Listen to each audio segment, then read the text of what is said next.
Y hemos llegado al tercer día de nuestro segundo taller para padres, en esta ocasión bajo el título El amor de pareja nido que humaniza. En este tercer encuentro vamos a ver el tema el sexo de la pareja, diálogo de intimidad.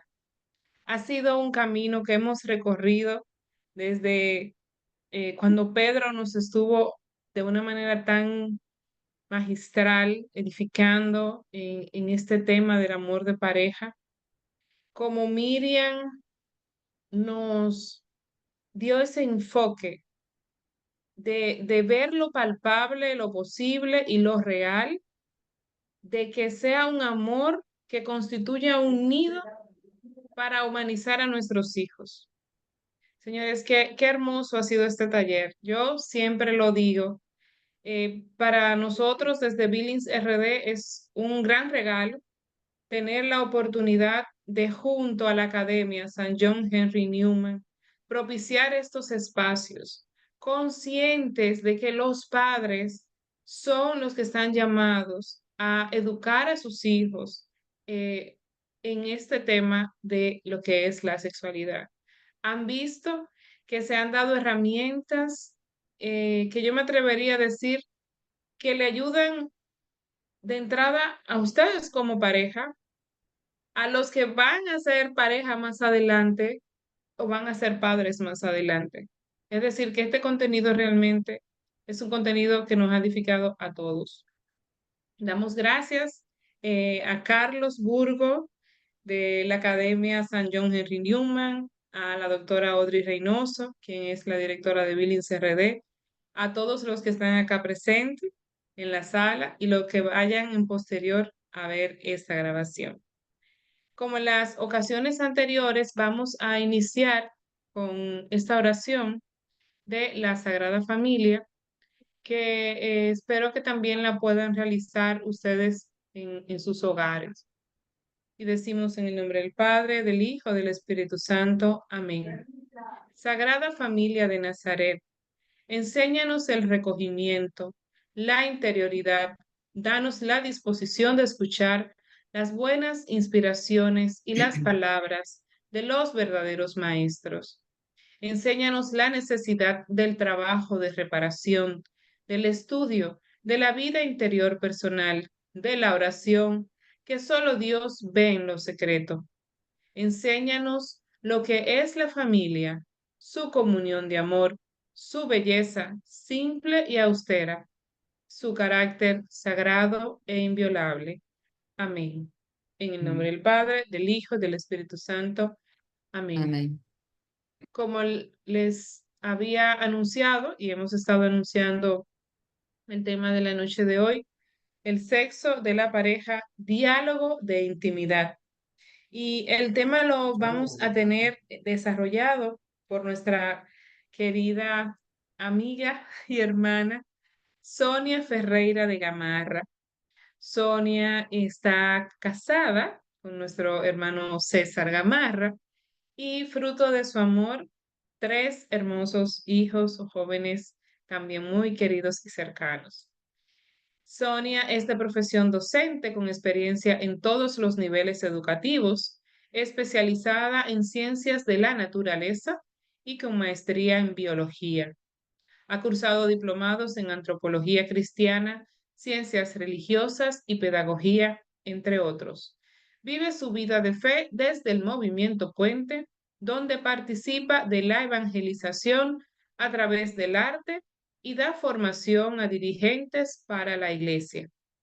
También es miembro de la Academia San John Henry Newman para la formación de laicos. Está a cargo de la coordinación de pedagogía de las escuelas pías de Centroamérica y el Caribe y forma parte de la pastoral de la diócesis Nuestra Señora de la Altagracia, de donde es coordinadora diocesana de la Escuela de Teología Pastoral para Laicos. Damos un saludo especial también a todos nuestros hermanos del movimiento Puente, que son parte de todo esto. Todo esto inició junto al movimiento Puente. Así que una vez más, Sonia, feliz de estar contigo en escenario virtual, cercanas, aunque estemos cada una, ¿verdad? En nuestros hogares, la calidez la ponemos nosotros en el amor de Dios. Así que bienvenida al escenario, es todo tuyo.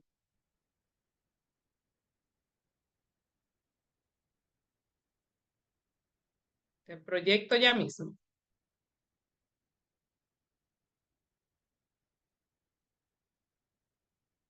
Vamos a ver, dame un segundo.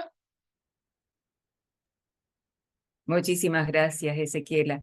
Muy buenas noches a todos y realmente ha sido un gusto compartir con ustedes en los talleres anteriores y bueno, en el día de hoy el último que corresponde al amor de pareja, nido que humaniza. Yo creo que han sido temas muy bonitos y también muy necesarios para los padres, para las familias en general. En el día de hoy, ya el último taller, el tema que nos corresponde es el sexo de la pareja, diálogo de intimidad. En este taller vamos a comenzar recordando algunos elementos de los que ya han tratado Miriam, de lo que ha tratado Pedro, y vamos a centrarnos en los fundamentos biológicos de la relación de la pareja humana, la diferencia sexual en los individuos de la misma especie, cómo esa diferencia es querida por Dios y cómo hemos sido creados naturalmente diferentes, pero naturalmente atraídos para complementarnos. Y dentro de esa relación sexual, dentro de esa corporeidad, el diálogo de intimidad que se da en la unión de un hombre y una mujer, especialmente en el matrimonio. Y eso hace relación directa a lo que es la persona y el sexo. Entonces vamos a ir a la próxima diapositiva, por favor. Recordemos que el ser humano es un ser sexuado.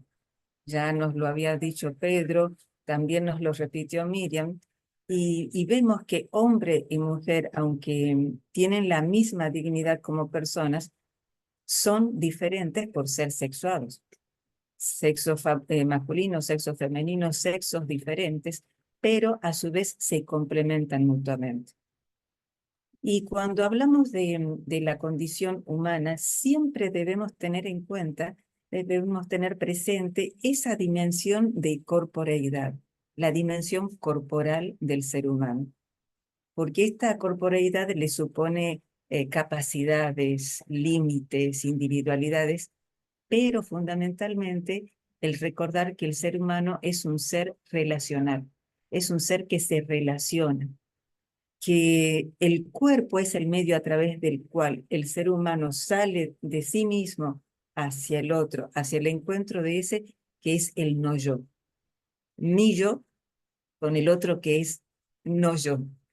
En ese encuentro, en esa relación entre hombre y mujer, se barajan una cantidad de diferencias, de complementos y de gracias divinas que uno debería conocerlas para poder dimensionar lo que es realmente el acto sexual en una pareja. Todos, desde el nacimiento, somos seres sexuados. Y en realidad esta sexualidad abarca toda nuestra existencia y, y esa sexualidad forma parte de la misma existencia humana.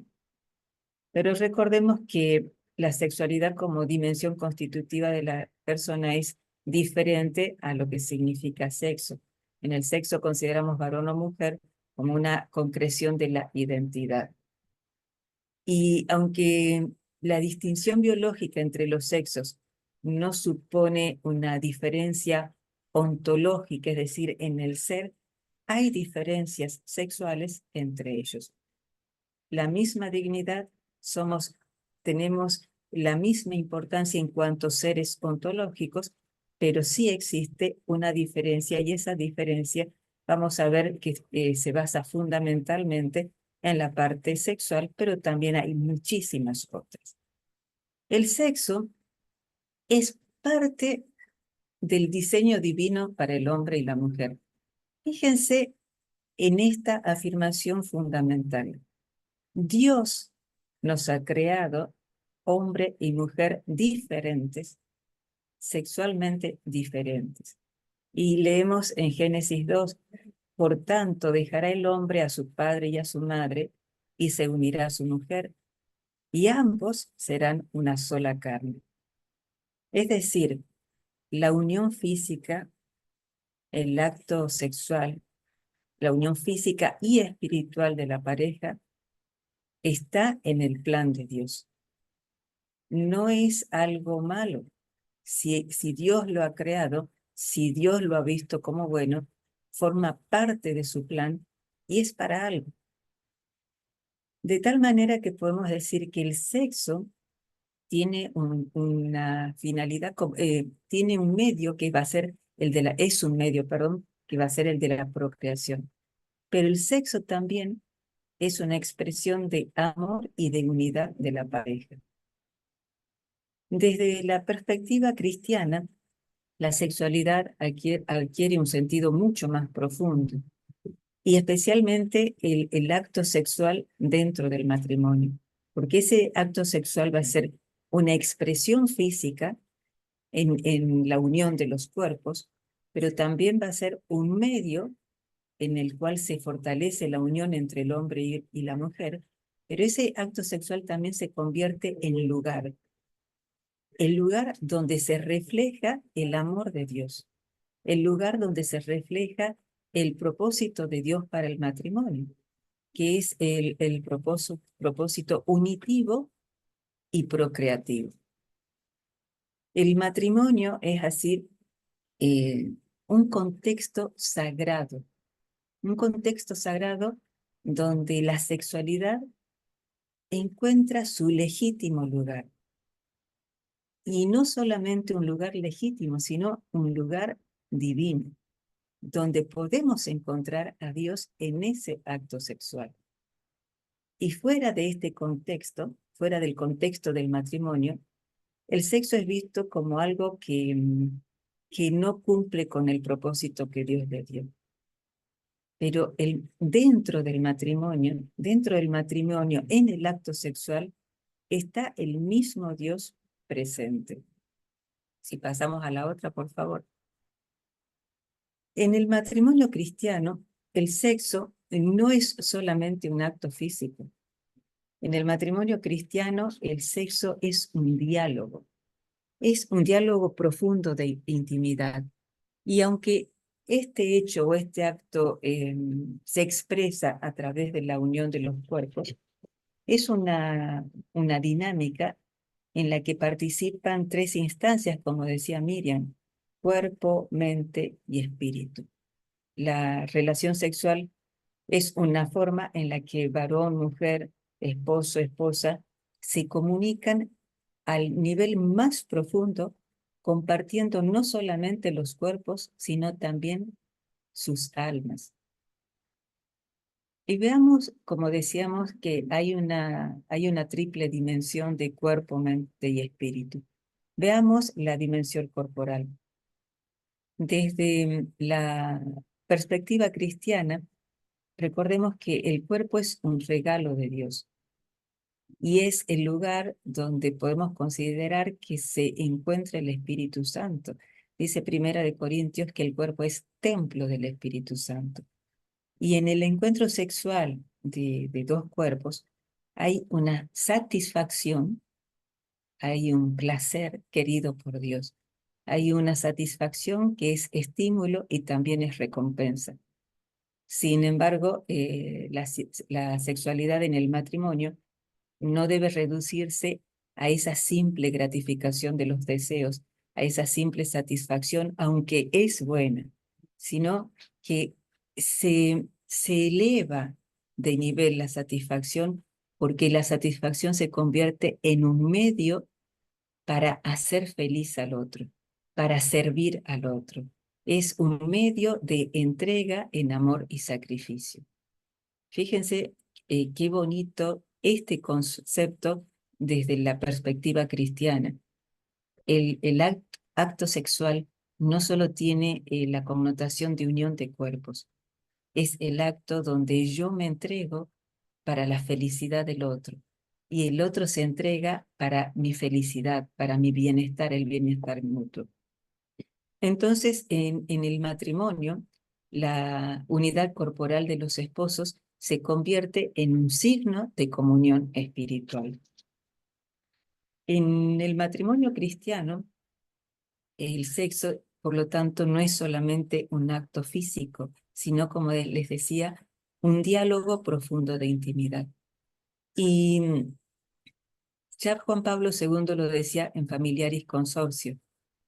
La sexualidad mediante la cual el hombre y la mujer se dan el uno al otro con los actos propios y exclusivos de los esposos, no es algo puramente biológico, sino que afecta al núcleo íntimo de la persona humana como tal, como persona.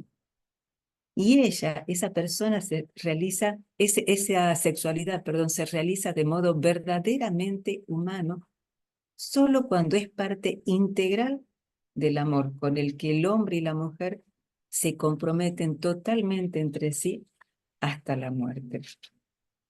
La sexualidad no puede reducirse a un fenómeno puramente biológico, a la experiencia genital, a la unión carnal del hombre y la mujer. La sexualidad alcanza realmente su categoría humana cuando se enlaza en el misterio del amor. Y si vemos ya la perspectiva desde la dimensión mental, de mente, la sexualidad implica una profunda conexión mental también, no solamente física, sino también de la inteligencia, de la voluntad. En Génesis 4 leemos que conoció el hombre a su mujer, y esa mujer concibió y parió a Caín. De tal manera que aquí leemos, como decía también Juan Pablo II en la Teología de los Cuerpos, que hombre y mujer a través de esa relación, de ese acto sexual, se conocen.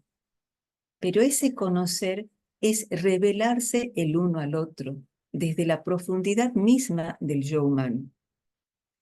Es ese revelarse que mediante que revela su sexo, su masculinidad, su feminidad, es decir, revela su ser en ese conocerse, de tal manera que el cuerpo y el sexo entran en esa estructura del conocimiento.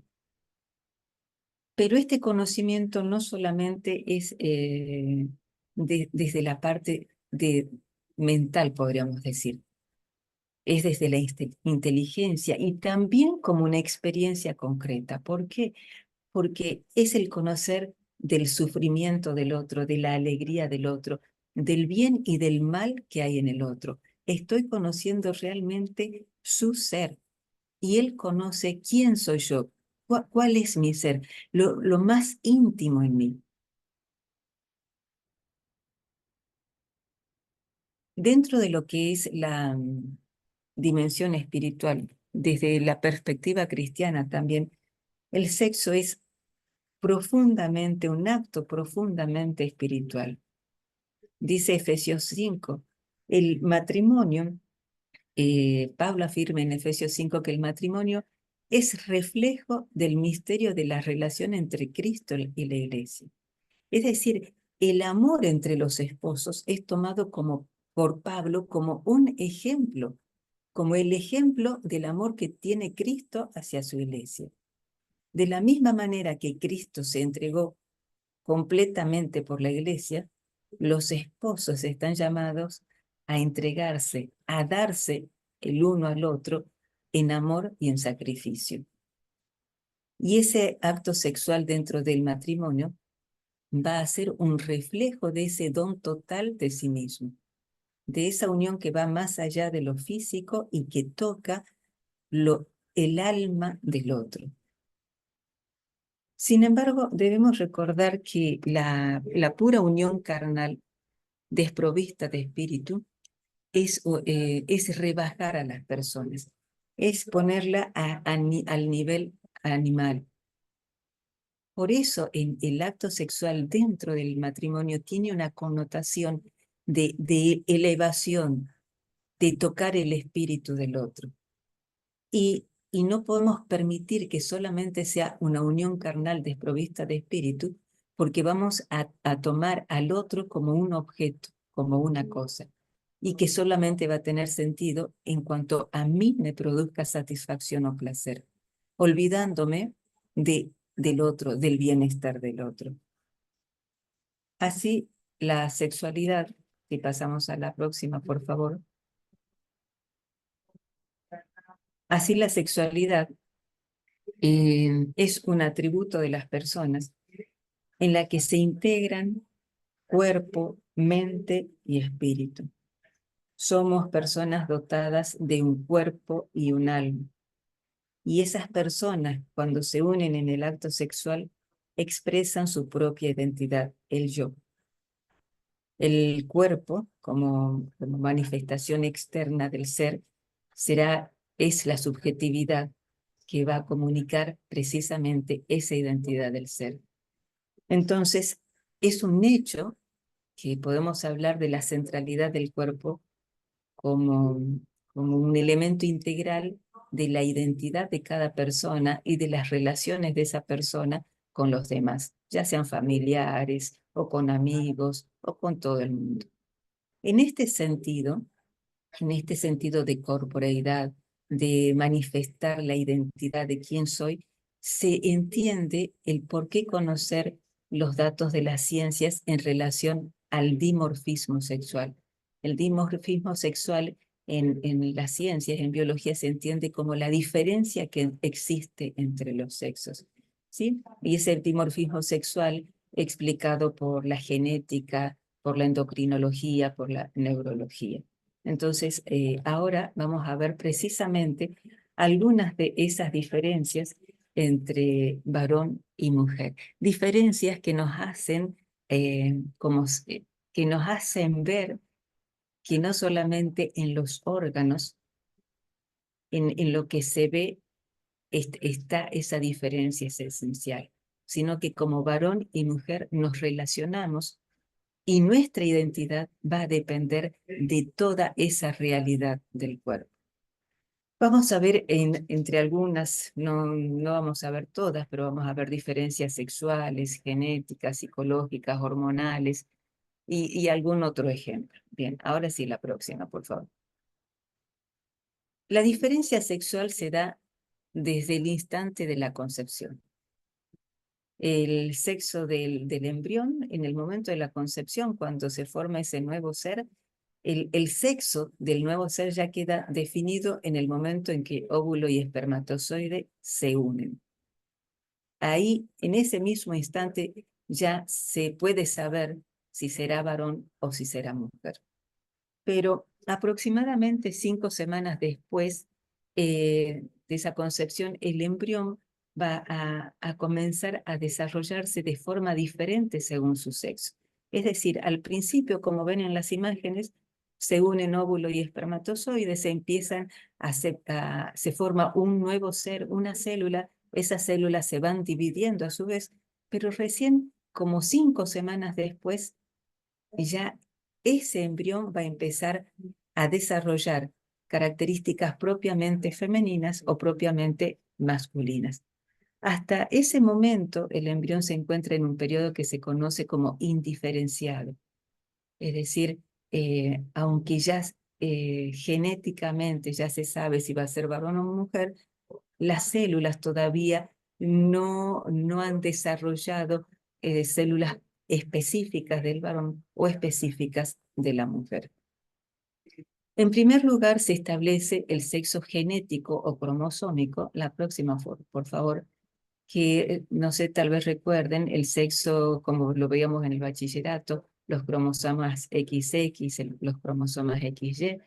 Después del sexo cromosómico va a controlar la diferenciación que les mencionaba, la diferenciación de las gónadas, es decir, si se forman testículos, si se forman ovarios. A partir de esas gónadas van a determinar la formación de hormonas en los embriones, que van a ser en mayor concentración en los hombres, algunas, como la testosterona, en menor concentración en las mujeres, esa testosterona, es decir, habrá también una diferencia en las hormonas, y a partir de allí se van a ir diferenciando conductos, órganos internos que son específicos de hombre o mujer. Es decir, el componente biológico del sexo nos va a enfrentar a una diferencia sexual desde el propio nacimiento. En la próxima vamos a ver la diferencia genética. Esto no es una clase de biología, pero discúlpenme que siempre me tira la biología, ¿sí? Pero es bueno conocerlo porque es bueno saber que somos perfectos. La diferencia genética, hombres y mujeres tenemos cromosomas diferentes. Las mujeres tenemos los cromosomas XX en cada célula de nuestro cuerpo y los hombres tienen cromosomas XY en cada célula de su cuerpo. Allí, al costadito derecho, donde tienen unas imágenes en gris, representan precisamente los cariotipos femeninos y masculinos. ¿Qué es el cariotipo? Simplemente son las fotografías de los cromosomas de una célula femenina y en el de abajo las fotografías de los cromosomas de las células masculinas. No es que esto se ve en cualquier célula, sino en un momento determinado de unas células, cuando están para dividirse, los cromosomas son tan evidentes como lo muestra la imagen. Entonces el ser humano tiene 46 cromosomas, es decir, 23 pares. Pero el par número 23, como se muestra en circulito rojo en la figura de la mujer, ese par número 23 son igualitos en la mujer. Por eso se conocen como el cromosoma X y el otro cromosoma también es X. La mujer tiene 2 cromosomas X y que son las imágenes que tienen allí. Pero fíjense en los cromosomas XY del varón que están en la parte inferior en un círculo rojo. El cromosoma X es grande como el de las mujeres, pero el cromosoma Y es pequeñísimo al lado del cromosoma X. Y eso es muy importante. Es muy importante porque eso nos determina genéticamente. La cuestión es que los óvulos, que son las células sexuales de la mujer, contienen siempre un solo cromosoma X. Uno solito, no los dos. Y los espermatozoides, en cambio, pueden contener un cromosoma X o un cromosoma Y. Es decir, puede haber un espermatozoide que tenga un cromosoma X y puede haber un espermatozoide que tenga el cromosoma Y. Recuerden que las células, que los cromosomas se dividen cuando van a dar los óvulos y pasa la mitad de los cromosomas a un óvulo y la otra mitad pasaría a otro óvulo si se desarrollaran. Lo mismo en los espermatozoides. La mitad de los cromosomas pasan a un espermatozoide, otra mitad pasará a otro espermatozoide. La cuestión es que son millones de espermatozoides, pero cada uno solo tiene la mitad. Entonces, como el espermatozoide puede tener X o puede tener Y, la célula reproductiva del padre, es decir, el espermatozoide, es el que va a determinar el sexo del nuevo ser. Las mujeres no lo determinamos, porque nosotros lo único que podemos dar es cromosoma X. Los varones sí lo determinan, porque el espermatozoide que produzca la fecundación puede ser el X, el que tenga X o el que tenga Y. La próxima, por favor. Los cromosomas X son grandes, ¿sí? Y, por ejemplo, el 5% del ADN en las células es del cromosoma X. Y hay muchos trastornos ligados al cromosoma X. Y de esa manera hay enfermedades que las mujeres pueden transmitir y que lo más probable es que las mujeres nunca lo sufran, pero sí lo sufran los hijos varones. Por ejemplo, el daltonismo. Si ustedes ven esa imagen en verde y rojo, bueno, hay gente que no puede ver esos dos colores. Hay gente que solamente ve esos colores en tonos grises o azules. Y eso es el daltonismo. ¿Y quién lo transmite? Un cromosoma X de alguna mamá que tenga ese gen, pero solamente lo vamos a ver en los varones. ¿Por qué? Porque el otro gen del hijo varón va a ser una y no va a haber cómo equilibrar esa información que mandó la mamá. Otra enfermedad que puede transmitir la mujer a través del cromosoma X, la hemofilia, que es la gente que tiene problemas con la coagulación de la sangre. En la próxima, por favor. Por el contrario, los cromosomas Y son muy pequeñitos y tienen poquísimos genes en relación a lo que pueden tener los cromosomas X, que hablamos de 900 a 1400 genes en el cromosoma X. Por el contrario, un cromosoma Y puede tener entre 70, 180, 200 genes.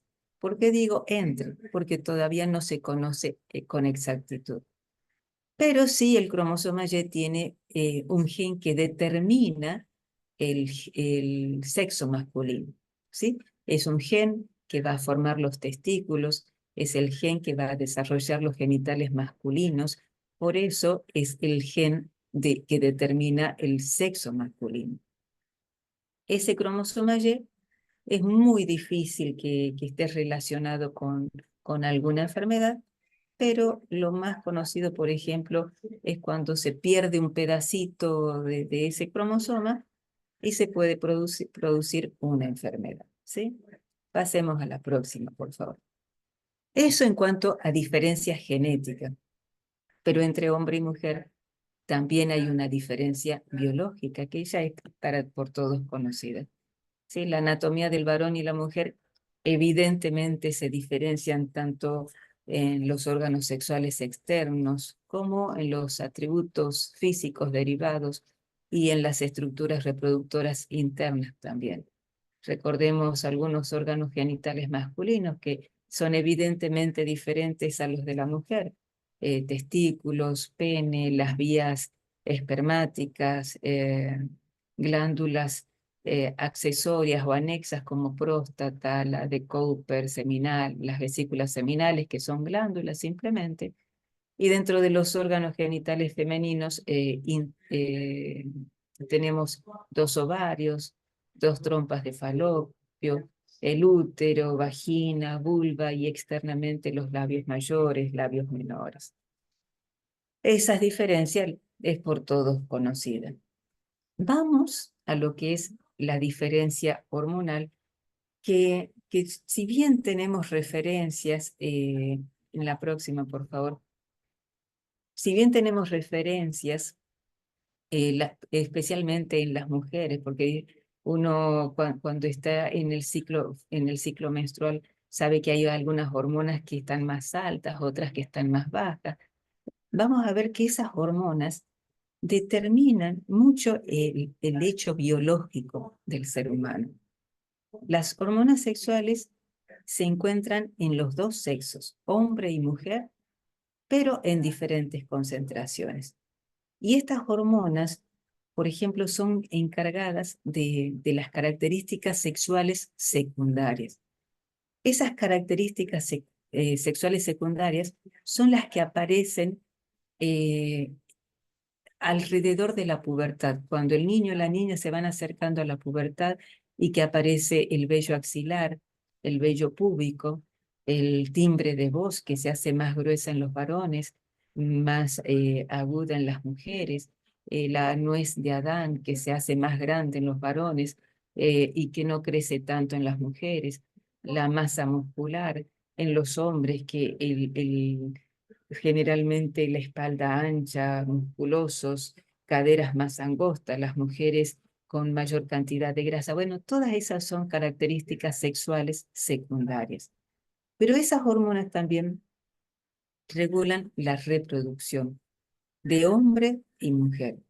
Participan, por ejemplo, en el ciclo menstrual en la mujer, en la generación, regulan la producción de espermatozoides en el hombre, participan en el deseo sexual y también en la madurez de los órganos sexuales. Vamos a comenzar por las hormonas sexuales masculinas. La testosterona. La testosterona, aunque es la próxima, por favor, es una hormona sexual predominante en los varones y es la principal en los varones, también se encuentra en las mujeres. Ya les decía que hay desarrollo de caracteres sexuales secundarios en varones y mujeres. Bueno, en los varones, esos caracteres sexuales secundarios dependen de la testosterona. Pero también la testosterona está íntimamente relacionada con lo que es el deseo sexual, con lo que se conoce como libido. Está presente en las relaciones sexuales y especialmente en los varones, pero también en menor proporción en las mujeres. La testosterona también se habla como que está relacionada con la competencia, con la agresividad, aunque no necesariamente con la violencia. Por eso, en el acto sexual, los varones son más, el comportamiento sexual en los varones es más directo, como más competitivo, pero es por una influencia de las testosteronas. También participan, por supuesto, en la reproducción porque van a participar en la erección del órgano copulador, que es el pene. Van a participar en la producción de los espermatozoides. Gracias a la testosterona se producen los espermatozoides en los testículos. Y en las mujeres, la testosterona está relacionada con el deseo sexual, aunque en menor proporción participa en el deseo sexual. Y, y en concentración, y cuando no hay un buen equilibrio en la proporción de testosterona, puede ser que baje el deseo sexual en la mujer. Fíjense que muchas veces el deseo sexual está directamente relacionado con la producción hormonal, aunque también tiene otras influencias. Recordemos que nosotros corporalmente, como cuerpo, somos un todo. Y en la mujer ese todo se nota mucho más. En el hombre la testosterona influye grandemente, en la mujer influye, pero a menor nivel. ¿Quiénes producen la testosterona? La producen los testículos, como se ve allí en la imagen, y en menor medida las glándulas suprarrenales. Esas glándulas suprarrenales presentes también en la mujer son las que van a producir las testosteronas, ¿sí? Bien. Vamos a pasar a la próxima, por favor. Dentro de las hormonas sexuales femeninas están los estrógenos. Recordemos que los estrógenos también están presentes en los varones.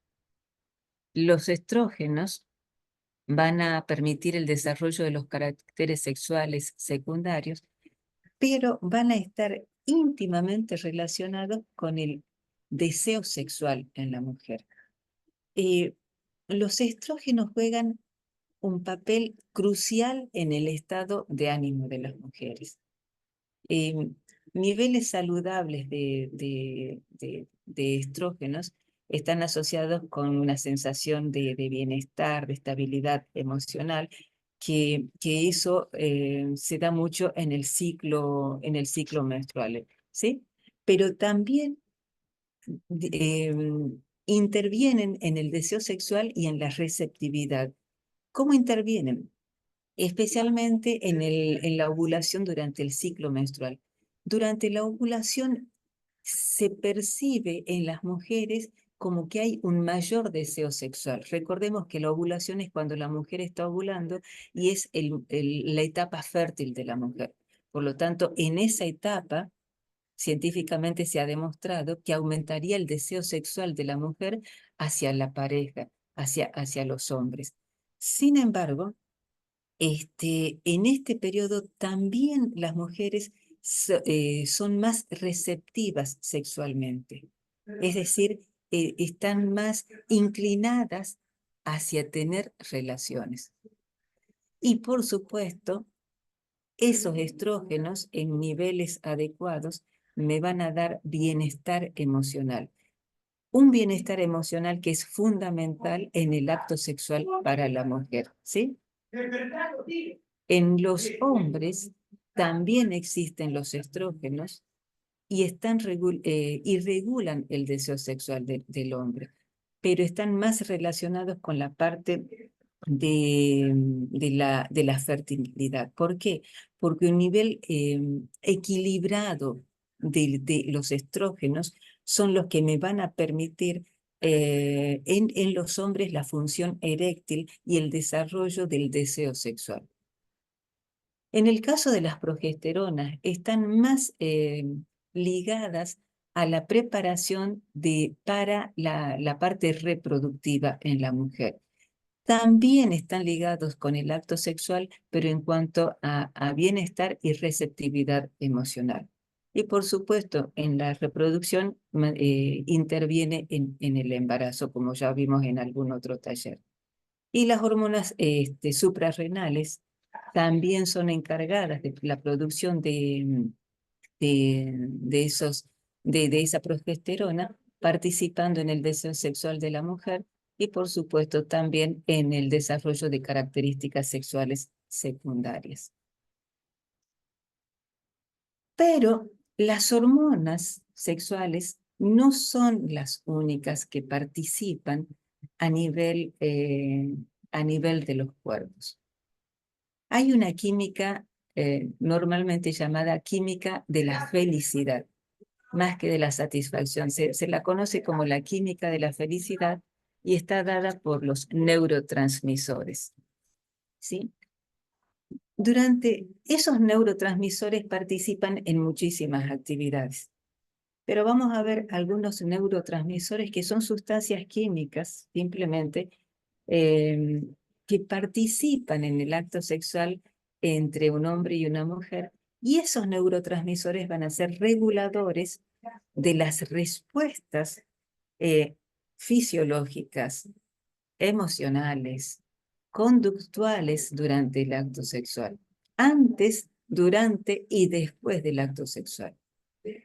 Estos neurotransmisores transmiten como si fueran señales químicas al sistema nervioso y de esa manera pueden producir placer, excitar a la pareja, darle una vinculación emocional, el preparar para el orgasmo y participar en ese orgasmo y producir el orgasmo.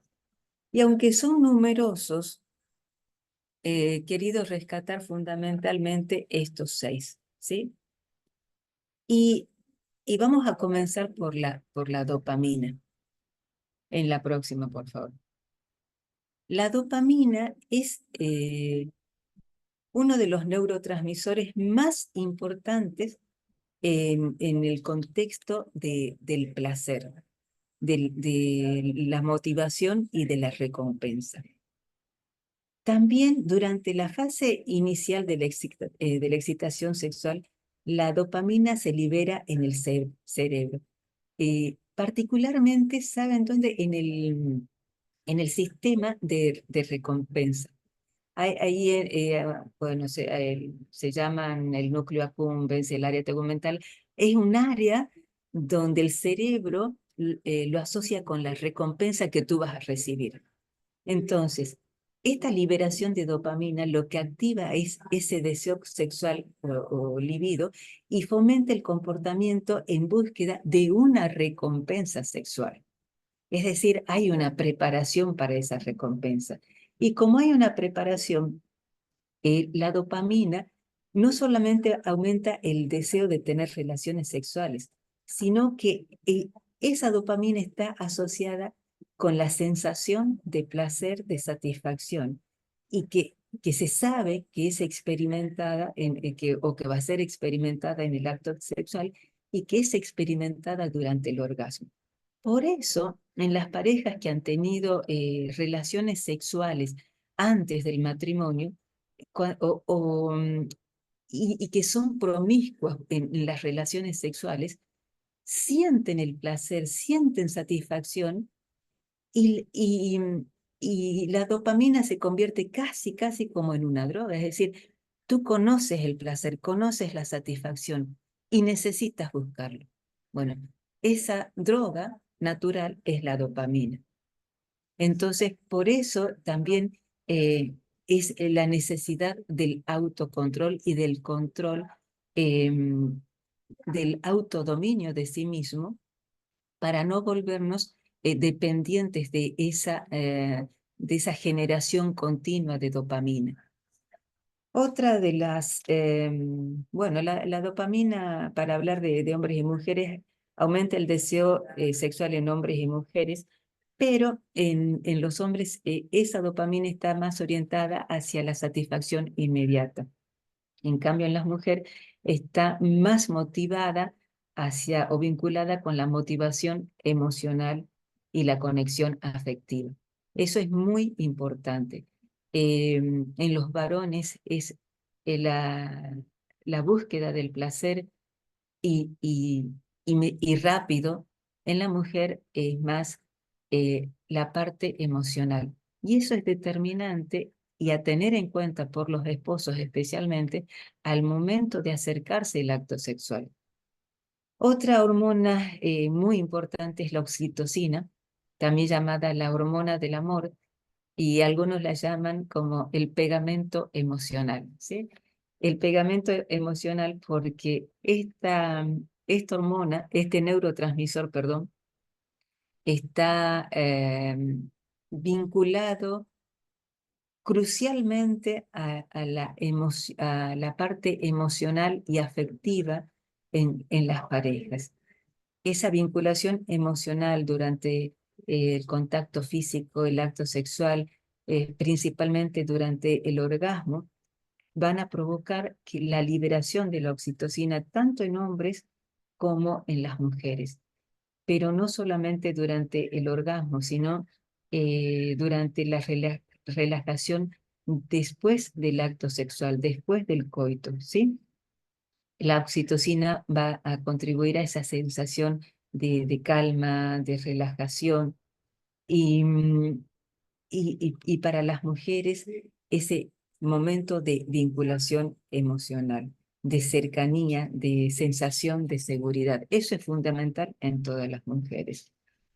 En el caso de la serotonina también interviene en la satisfacción emocional, pero recordemos que dopamina y oxitocina son como las reinas.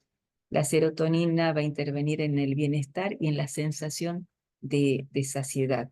Va a intervenir en el post-orgasmo, es decir, esa sensación de relajación, de alegría, de felicidad, pero también de inhibición. Después del orgasmo, en los varones la serotonina inhibe una nueva erección, es decir, hay un tiempo que se llama refractario, donde el hombre no puede tener relaciones sexuales inmediatamente después de haber tenido una. Hay un tiempo de espera en donde la serotonina juega un papel muy importante de relajación y de preparación durante un tiempo para otra excitación sexual. Recordemos que, bueno, biológicamente en los hombres jóvenes sí pueden tener orgasmos cada cierto tiempo de espera, con menor tiempo de espera, pero a medida que los hombres van aumentando en edad, eh, un nuevo orgasmo después de haber tenido ya un orgasmo previo es muy difícil de lograr. Bien, ya por último, las endorfinas también actúan como analgésicos, ya que alcanzan el placer, la euforia. Estas se relacionan con la noradrenalina, que es otra que está asociada a las respuestas de excitación, vasopresinas, prolactinas, que contribuyen a esa sensación de saciedad y de qué bien se está aquí. ¿Sí? Eso, estos neurotransmisores mueven todo el componente químico, biológico, fisiológico del ser humano y se consigue un momento, una vinculación tan especial antes, durante y después que las parejas deben aprovechar ese momento de relajación.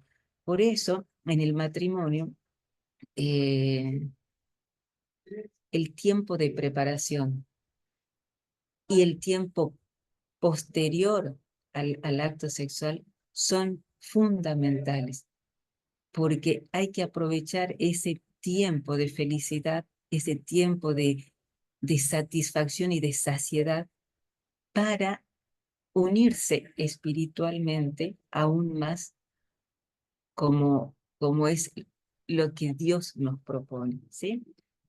En conclusión, esos neurotransmisores juegan un papel fundamental en todas las fases del acto sexual entre el hombre y la mujer, desde la excitación, el deseo sexual hasta el orgasmo y la posterior vinculación emocional. En la próxima, por favor.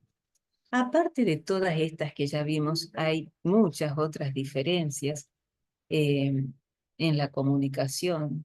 Se habla de que en la mujer existe un área del cerebro en la mujer que está más desarrollada que en los hombres y por la cual generalmente las mujeres suelen tener mayores destrezas comunicativas que los varones, generalmente, ¿sí? Después también se habla de diferencias a nivel cerebral. Es un hecho que hay una diferencia de tamaño en el cerebro de varón y de mujer. El cerebro de los varones es de mayor tamaño que el cerebro de las mujeres. Sin embargo, eso no determina que el hombre sea más inteligente que la mujer o viceversa, sino que se habla de una mayor cantidad de neuronas en el hombre, pero una mayor cantidad de conexiones neuronales en la mujer, lo que equilibraría esa diferencia. Y bueno, y psicológicamente las diferencias se establecen porque se considera que las mujeres están más influenciadas por factores emocionales y del contexto, como la seguridad física, emocional, el compromiso, etcétera, ¿sí? Vamos a pasar a la próxima, por favor. Y de allí, bien, vamos a entrar a algo que es muy interesante conocer entre las diferencias en varón y mujer, y que es el circuito de activación sexual, o llamado también CAS sexual. Ese circuito de activación sexual presenta dos fases principales, la de deseo sexual y la de excitación sexual. En la fase del deseo sexual se activa el interés o la motivación hacia el comportamiento sexual. Y aquí juegan un papel fundamental en lo que ya mencionamos, neurotransmisores y hormonas, como dopaminas y testosterona, ¿sí? Especialmente testosterona en los varones, que decíamos que busca esa satisfacción de ese deseo sexual de forma directa, ¿sí? La mujer necesita un contexto más profundo, que ya vamos a ver. Y en la fase de excitación sexual hay una respuesta fisiológica de los cuerpos. Por ejemplo, hay un aumento del flujo sanguíneo en los órganos sexuales, tanto del varón como de la mujer. Por eso hay una erección del pene, hay una hinchazón de los órganos sexuales femeninos externos, como los labios. También hay la lubricación vaginal que contribuye a la relación sexual. Bueno, todo eso va formando parte de ese proceso que lleva al acto sexual, ¿sí? Y aunque ese circuito de activación sexual sigue principios similares en varones y mujeres, existen diferencias en cómo se activa, cuáles son las áreas cerebrales que intervienen y cómo son esos procesos hormonales y los patrones de excitación y de deseo sexual, ¿sí? Cuando vamos a ver dentro de los desencadenantes del deseo sexual, la próxima, por favor. En los hombres les vengo diciendo desde hace rato que ese circuito de activación sexual es más espontáneo y más rápido, porque está basado en estímulos visuales o físicos. En los hombres, fíjense que es suficiente con que vea una mujer atractiva, que le mire los senos, que le mire las nalgas, y el hombre ya es capaz de excitarse, ya es capaz de sentir el deseo sexual. En las mujeres no. En los hombres, por lo tanto, esa activación sexual es rápida. Y por eso el deseo sexual puede ser más frecuente y por eso en los hombres ese autodominio se debe trabajar desde la pubertad o desde antes de la pubertad para evitar la gratificación sexual instintiva con la masturbación, por ejemplo. En las mujeres, por el contrario, el deseo sexual tiende a ser eh, más responsivo, es decir, más como respuesta y más de relación. En la mujer es fundamental la parte emocional o contextual para generar esa intimidad, esa sensación de intimidad, esa sensación de seguridad y esa sensación de afectividad. Fíjense que al hombre, al ser una activación más espontánea, puede tener una relación sexual sin importar el contexto.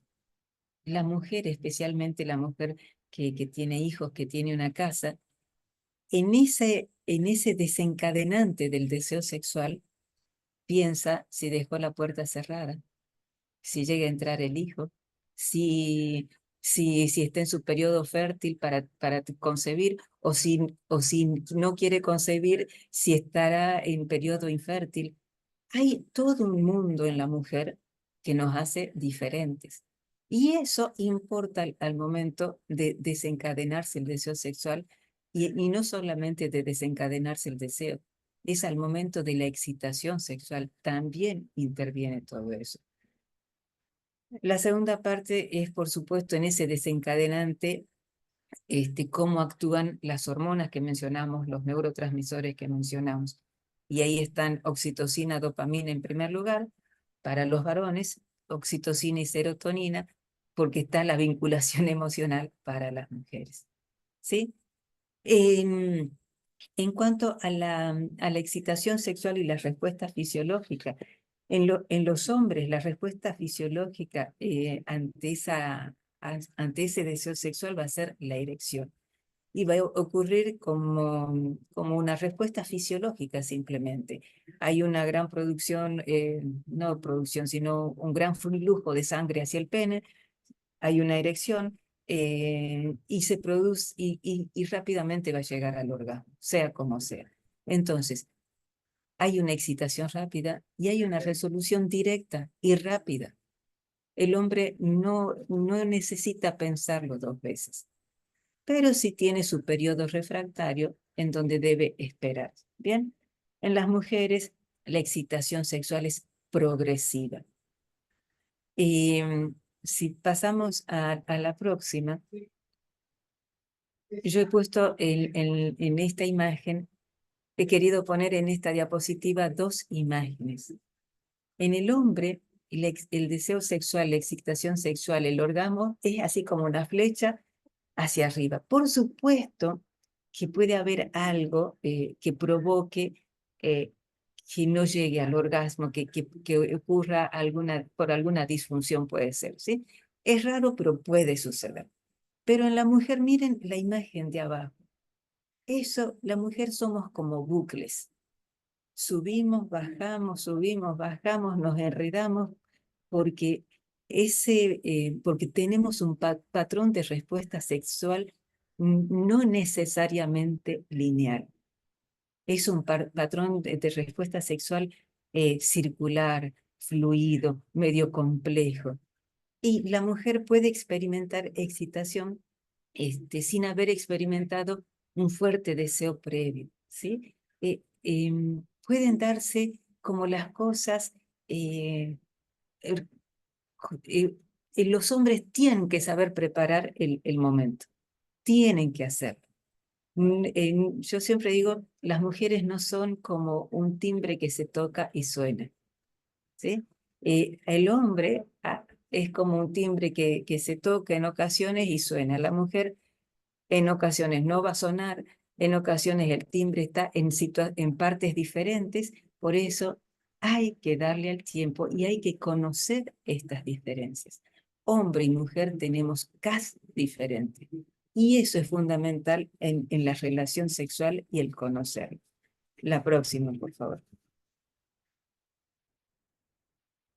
Bien. Sin embargo, todas esas diferencias son queridas por Dios y ya lo sabemos que hemos sido creados para la complementariedad, ¿sí? Y nos damos cuenta que la sexualidad no afecta solamente a esa dimensión corporal, sino que nos afecta integralmente. Y sabemos también que esas diferencias afectan a la relación de pareja. Naturalmente, cuando buscamos una pareja, naturalmente se da que en la mayoría de los casos buscamos a alguien diferente. Si yo soy callada, generalmente mi esposo va a ser el que más hable. O si él es el callado, generalmente la mujer es la que más habla. Sí, porque naturalmente buscamos ese diferente, alguien que me complemente, pero no alguien que me complete, ¿eh? Es decir, es un complemento de seres. Él no me completa a mí. Y eso lo tenemos que entender dentro de la individualidad del ser y de la identidad del ser. Yo puedo crecer con él, pero también puedo decrecer con él o con ella. ¿Por qué? Porque no me completa. Somos diferentes y complementarios y somos un don, una gracia el uno para el otro, para que seamos mejores, para conseguir el bienestar y el bien del otro. Y así entendemos que Dios creó al hombre a su imagen, a imagen de Dios los creó, varón y hembra los creó. Si Dios nos creó varón y hembra, significa que esas diferencias obedecen al plan de Dios, como lo dijimos al principio. Esa complementariedad también en hombre y mujer nos damos cuenta en la próxima, por favor, que hemos sido creados por Dios con igual dignidad en cuanto a personas humanas y al mismo tiempo con una recíproca complementariedad en cuanto a varón y mujer. Y Dios nos ha querido el uno para el otro para una comunión de personas. Ya la Biblia decía, no es bueno que el hombre esté solo, era una expresión de Dios en Génesis 2. Voy a hacerle la ayuda adecuada, una ayuda adecuada. Y la mujer que Dios forma de la costilla del hombre despierta un grito de admiración en ese hombre, un grito una exclamación de amor y comunión. Esta vez sí que es hueso de mis huesos y carne de mi carne. Porque el hombre descubre en esa mujer un otro yo de la misma humanidad. Dios, les decía hace rato, no nos hizo incompletos, nos ha creado para una comunión en la que cada uno puede ser la ayuda para el otro. Y entre los dos formaremos una sola carne. Y encontré una frase muy bonita en algún lugar que dice, no existe el hombre perfecto. No existe la mujer perfecta. Existen solo hombres y mujeres imperfectas capaces de perfeccionarse y complementarse el uno con el otro. En la próxima, por favor. Unos a otros nos necesitamos, somos relacionales. La próxima. Desde que nacemos, el ser humano se diferencia del resto de los seres vivos por su dependencia de los cuidados maternos para poder sobrevivir. Somos una de las especies que necesitamos más tiempo para desarrollarnos. Y el crecimiento y la madurez intelectual, emocional, espiritual, también viene dada por la interacción con el otro, con el semejante, con el distinto. Y necesitamos del otro para ser lo que somos, quienes somos. Necesitamos el bien que el otro nos puede ofrecer y necesitamos del otro como un bien en sí mismo. Eso es complementariedad. No se trata de recibir del otro lo que a mí me falta, aunque es importante, porque recordemos que no estamos incompletos, sino que con el otro me alcanza o alcanzo mi verdadera plenitud, mi verdadera realidad. La complementariedad es poder decir, qué bueno que es que tú existas, qué bueno que no seas otro yo, que no seas lo mismo que yo, qué bueno que seas tú mismo.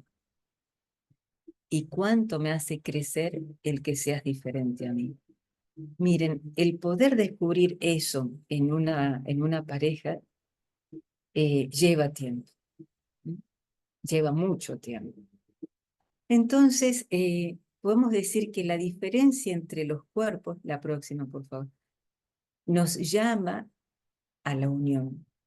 Y condicionados por esa realidad del cuerpo, por la corporeidad en la que se integran mente y espíritu en cada acto sexual, estas tres dimensiones entran en escena, estableciéndose un diálogo de intimidad. Y un diálogo que se puede dar en diferentes niveles. Solo placer, solo bienestar, o puede ser una entrega total. Y estos niveles dependen de la presencia o ausencia del amor, del tipo de amor, de la forma de relacionarse el uno con el otro, del compromiso entre uno y otro. Y entonces vamos a ver que para los griegos existían tres clases de amor. En realidad, la próxima, por favor. Ellos hablaban de una cuarta que es el estorge, pero vamos a ver estas tres clases de amor. El eros, relacionado con el amor pasional, filia con el amor fraterno y el agape con el amor oblativo. El eros se refiere al amor pasional y se caracteriza por la atracción física, por el deseo sexual, ¿sí?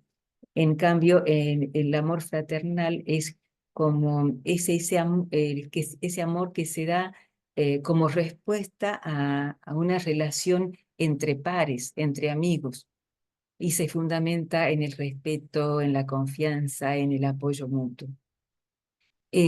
Eros, como amor pasional, apunta esencialmente a lo físico. El amor filial, apunta hacia el afecto entre hermanos, entre padres. Bien, pasemos a la próxima, por favor. En el amor agape hablamos de un amor incondicional. Es un amor altruista, que ya implica un compromiso profundo donde se busca el bienestar del otro, donde hay una conexión auténtica a lo largo del tiempo. Entonces, yo les preparé un esquema, la próxima, por favor, donde vemos comparativamente cómo sería un amor eros, filia, agape, en lo que podría ser el amor de pareja en el acto sexual. El eros fundamentalmente se basa en la pasión, en el instinto, en el deseo sexual. Hay una atracción física. Es un amor que quiere poseer al otro, que quiere obtener un beneficio del otro, que le gustan los atributos del otro. Por eso, el lugar del eros es la cama. El amor filial es un grado un poquito mayor, ya hablamos de amor de amistad, de afecto. Hay una atracción, pero no necesaria, puede estar o no la atracción física. Hay una atracción psicológica. Me gusta cómo eres, cómo piensas, lo que dices, tu forma de ser. ¿Sí? Me gusta estar contigo, me gusta hablar contigo. En el amor filia puede haber un mismo objetivo, un interés común. Y el lugar es la mesa. ¿Por qué? Porque es el lugar donde se comparte con amigos, donde se comparte con la familia. Y allí entra la dimensión de la mente. Y el amor ágape, que es el amor espiritual, es el amor oblativo, donde se entrega la vida por el otro. Y aquí hablamos de, si tenemos que hablar de un sentimiento, es la ternura. Se busca el bien del otro. Y tu felicidad me hace feliz. Es un amor incondicional y que se basa en el compromiso. Y el lugar de este amor es el lecho nupcial. Por eso aquí, como decía Miriam, es donde se puede dar el acto conyugal. Fíjense que en el amor sexual deben estar los tres amores, pero a distintos niveles. Debe haber una atracción física, aunque tenga 80 años, aunque tenga 70 años. Tal vez haya menos actos sexuales, pero deberían haber más actos conyugales, con ese que yo decidí que va a ser mi pareja para toda la vida. Es diferente. Los tres en diferentes niveles, pero contribuyen al acto sexual en la pareja. La próxima, por favor. De tal manera que Eros puede ser el motor inicial que atrae a las personas, filia puede mantenerse en el tiempo. Hay muchísimas parejas que llegan al amor filial y se mantienen en el tiempo hasta su vejez, pero agape es la experiencia de amor por antonomasia. Esa es la que me permite el descubrimiento del otro, el que me va a permitir superar el egoísmo y es el que me va a permitir buscar la felicidad del otro por encima de la mía. El desarrollo del amor hacia su más alto nivel y su más íntima pureza implica que se aspire a lo definitivo, en dos sentidos, exclusivo y para siempre. No nos podemos conformar con un límite de tiempo. Te quiero hasta, por eso no llego al matrimonio. Probemos antes. El matrimonio es algo tan grande que mejor no casarse. No, precisamente porque es tan grande y tan importante, nos casemos porque allí va a estar Dios para permitirnos el para siempre y la fidelidad. En ese amor para siempre hay un movimiento intrínseco de la persona que va a ser el salir, el comunicarme y el entregarme al otro. La próxima, por favor. Eros, filia, agape, cuanto más encuentran la justa unidad en la única realidad del amor, tanto mejor se realiza la verdadera esencia del amor en general. Al aproximarse al otro, a ese que me complementa, voy a buscar la felicidad del otro, me voy a ocupar y preocupar por el otro, me voy a entregar y voy a desear ser para el otro. Entender estas características de Eros, filia, ágape, nos va a permitir entender la complejidad del amor en la relación de pareja. Y cada una de estas dimensiones va a contribuir de manera única a la construcción de un vínculo profundo y duradero. Y de aquí surge ese diálogo fecundo de entrega y unidad. La próxima, y ya vamos terminándose. La relación sexual así se convierte en un acto sexual y un acto sagrado. Ese acto conyugal va a ser el nivel más íntimo de comunicación dentro del matrimonio. Porque Dios nos pensó para unirnos de esa manera. Y esas relaciones sexuales entre los esposos no solamente son buenas, sino que son necesarias, porque constituyen el gesto más íntimo en unidad y expresión de amor. Cuando me entrego, cuando mi esposo se entrega, y eso constituye una fuente de unión y felicidad.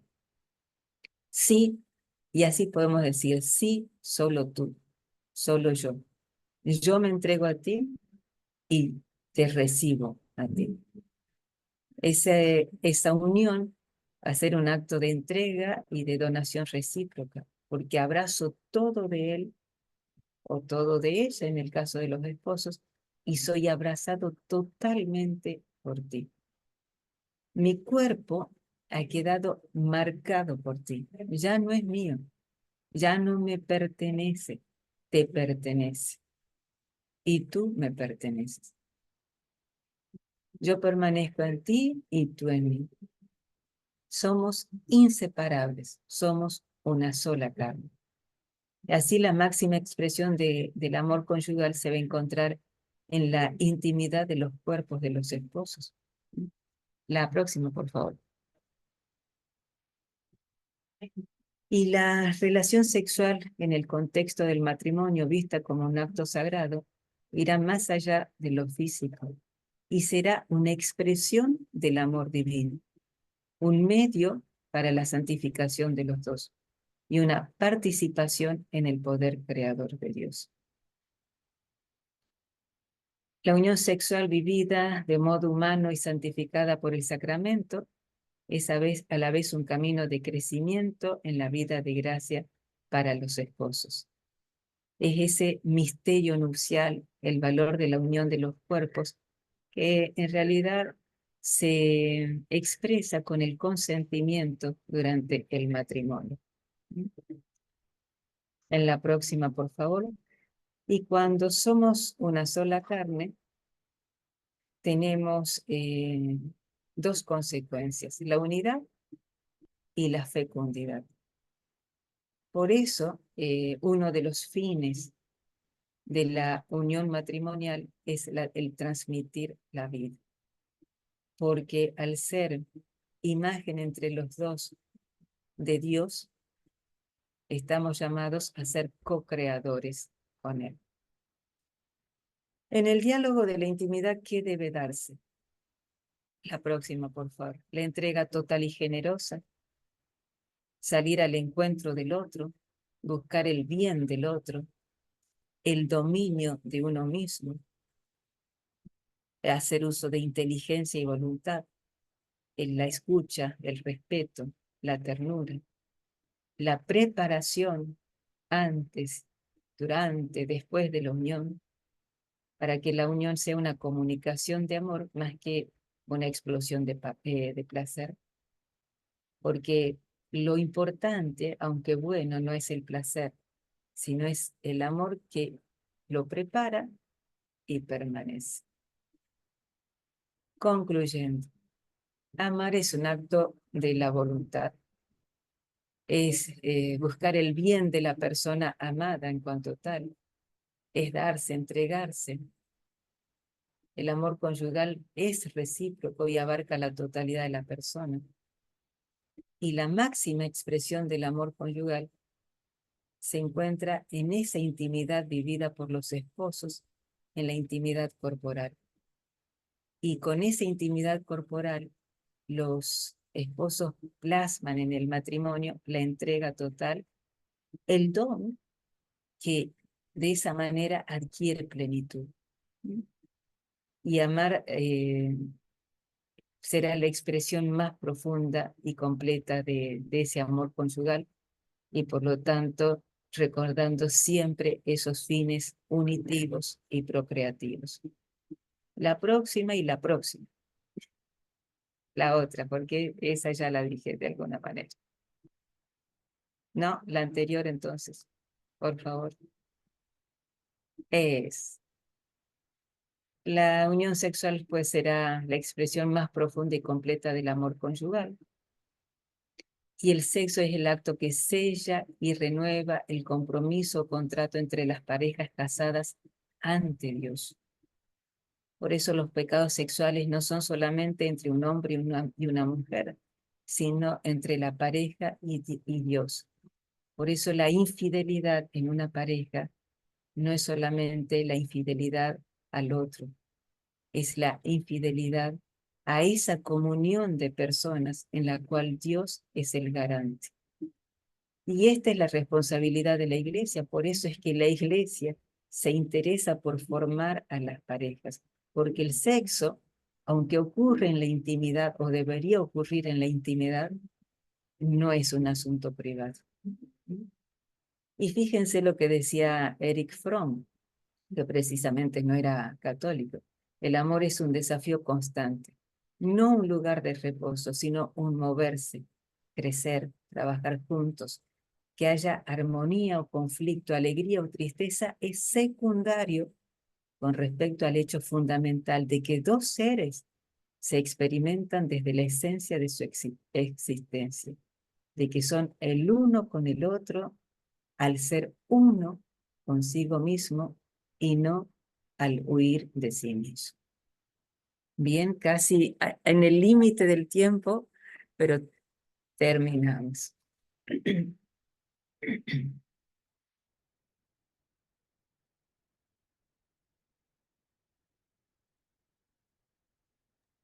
Excelente, mi querida Sonia. Muchas gracias. Sí, lo hicimos justo en el tiempo. A mí me ha encantado definitivamente escucharte. Si alguno de los que están en la sala desean hacer alguna pregunta o comentario, pueden levantar la mano o en el chat. Nos quedan 4 minutos, ¿verdad? De lo convocado. Aquí, yo mientras te escuchaba, Sonia, pensaba en algo que leía o veía en algo de alguna red social, que uno ve tantas cosas. Pero decía que, que la mujer, de manera específica la mujer, no debe abandonar al hombre cuando llegan los hijos. Y que siempre el esposo tiene que tener su espacio. Y yo escuchándote toda la parte complementaria, eso queda en la base, cuando la pareja puede vivir desde el amor conyugal en su lecho, bajo la gracia de Dios, todo esto. Que qué bueno que la ciencia nos permite saberlo, pero nuestros antepasados lo vivían de manera quizás más natural, ¿verdad? Más espontánea, más confortadas, más seguras. Yo pensaba, mientras relatabas eso, en ese enunciado, yo decía, pero es que si la pareja vive esto, los hijos no vienen a separar, los hijos vienen igual a ser un solo cuerpo, a ser parte de todo esto. ¿Qué piensas de ese pensamiento que me llegó en ese momento? Es que realmente muchas veces las mujeres en particular nos olvidamos que, que nuestro compromiso ha sido aceptando al otro, a ese no yo, y ha sido un compromiso ante Dios. Entonces,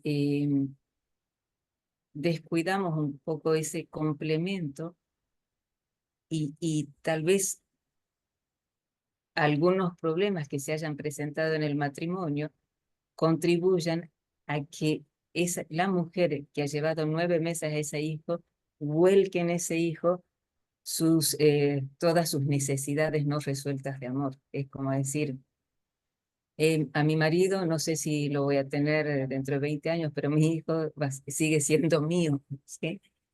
Y sin embargo, el acto conyugal que nos eleva y que nos acerca a Dios y que nos hace imagen de Dios es entre hombre y mujer. Y, y en el matrimonio hay un sacramento, es decir, hay una marca. Ya no me pertenezco, ya no soy mía.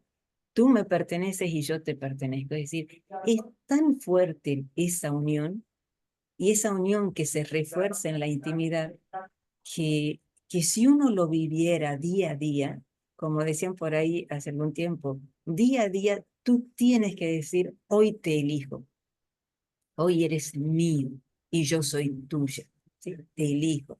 Si uno lo viviera, aunque nacieran los hijos, uno sabría, y debe saberlo, que el que es con quien tú tienes ese lazo estrecho es con tu esposo. Y eso no se puede descuidar. Y es verdad, hay muchas parejas que se separan o hay muchas infidelidades de por medio porque uno de los padres se vuelca a los hijos, pero toda, toda podríamos decir las ciencias, la doctrina de la iglesia no se equivoca. Estamos hechos para la grandeza y la grandeza dentro de lo que es el complemento entre dos, ¿sí? Por supuesto, fíjate que en los solteros ese complemento está llamado, ese complemento lo debe constituir el mismo Cristo. El que se queda soltero debería casarse o unirse a la iglesia, ¿sí? Donde la cabeza es Cristo, y la mujer que se queda soltera, su complemento debería ser Cristo.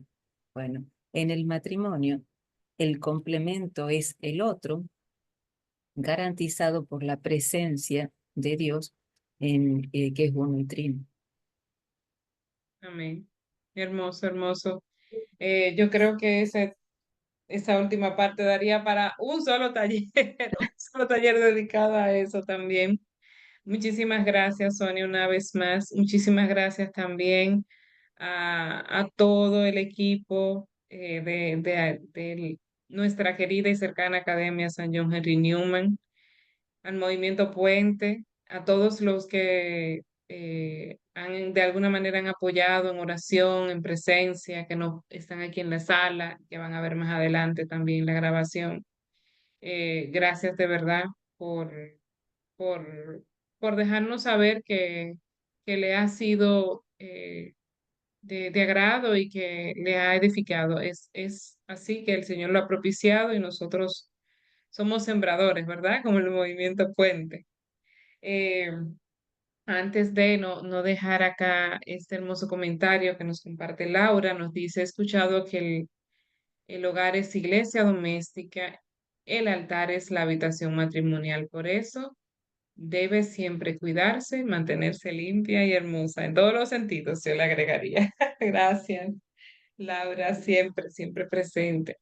Em, Saludos a Pedro, saludos a Miriam y nosotros de seguro que vamos a estar más adelante también trayendo novedades porque creo que ya se va haciendo parte nuestro poder disponer de estos espacios para los padres y agradecida de que también tenemos solteros acá que están por acá también edificándose de estos temas. Así que muchísimas gracias de verdad. Para mí es un honor poder servirle al Señor a través también de este medio.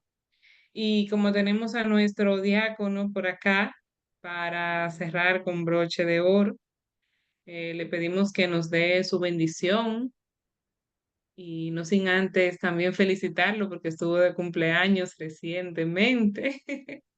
Así que Gracias, Lino, muy amable de tu parte y de los demás. De verdad que ha sido mucho lo que hemos aprendido hoy. Estaba mirando si el padre Sierra, que lo vi que estaba con nosotros al principio, eh, seguía para pedirle a él, pero parece que por alguna razón tuvo que salir. Así que bendito sea Dios. amén. El padre Sierra es nuestro párroco aquí en nuestra parroquia de Cristo Salvador, San Cristóbal, República Dominicana. El Siempre Señor, participa. sí, Él, que un fuerte saludo, porque él siempre nos apoya también. sí, sí, él siempre está activo. Y yo sé que se sintió muy bien cuando nuestra querida Sonia estaba compartiendo al principio sobre el Papa San Juan Pablo II. Pues para la información de todos ustedes, el Papa San Juan Pablo II fue quien ordenó a nuestro párroco. Gloria a Dios. Y él tiene está ahí, su foto ahí de cuando el Papa San Juan Pablo II lo estaba ordenando, ahí está, la tiene ahí en la casa. Ya, para que ustedes sepan y es uno de sus santos preferidos, al igual que Santa Rita de Casi, que siempre en Hermoso. cada celebración de la misa los recuerda. Gloria a Eh, Dios. El Señor esté con ustedes. Y con su espíritu. La bendición de Dios Todopoderoso, del Padre, del Hijo y del Espíritu Santo descienda sobre todos ustedes y les acompañe siempre. Amén. Amén. Amén. Que el Señor nos dé una bendecida noche y una santa muerte. Amén. Amén. Y buenas noches. Dios les bendiga. Amén. Buenas noches, la paz. Bueno.